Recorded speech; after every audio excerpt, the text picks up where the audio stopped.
That's Japanese Prime Minister Fumio Kishida. Now you might say, what's the big deal about the Japanese Prime Minister having some sushi? Okay, let's give you another hint. He's having this in Fukushima.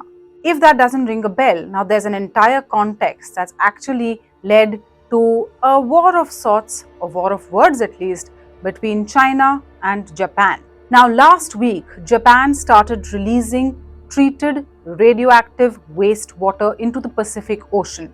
In 2011, the Fukushima nuclear power plant suffered a major malfunction, and 3 nuclear reactors actually suffered a meltdown after the tsunami there.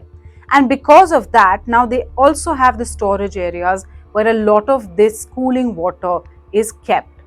That water over the years has accumulated, and now they simply have no more space to store it.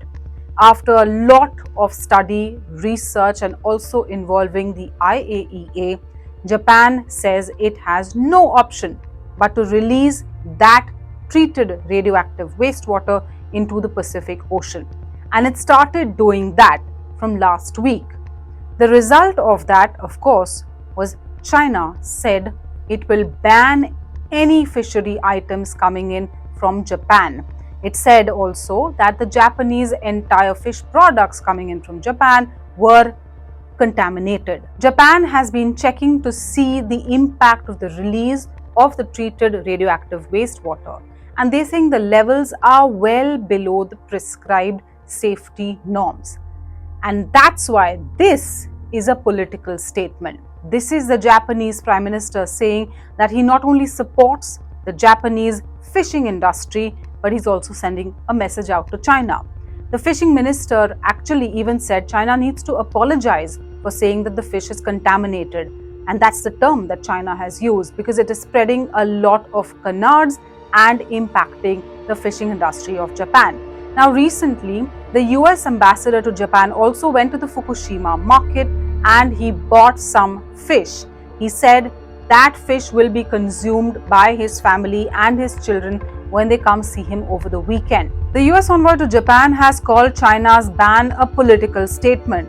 In fact, even South Korean president went to a local market and had lunch there just to show that it was safe to eat products from the Pacific Ocean.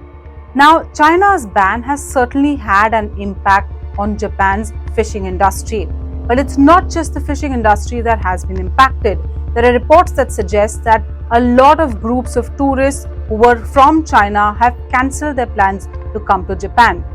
To quell all these rumors and the fear that eating fish from the Pacific Ocean, especially after Japan started releasing that treated radioactive wastewater, it's going to take Japan a little more time to convince people, and that's why this political statement has now come from the Japanese Prime Minister.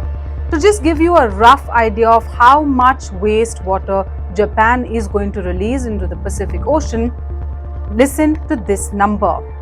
It's 1 million metric tons of water.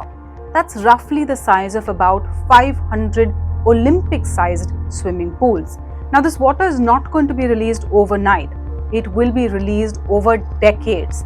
And Japan is constantly monitoring the water to check what is the level of radioactivity, if at all, in that water. So far, it has been well below the safety threshold. From breaking news, detailed analysis, in-depth interviews, and explainers, follow the Times of India.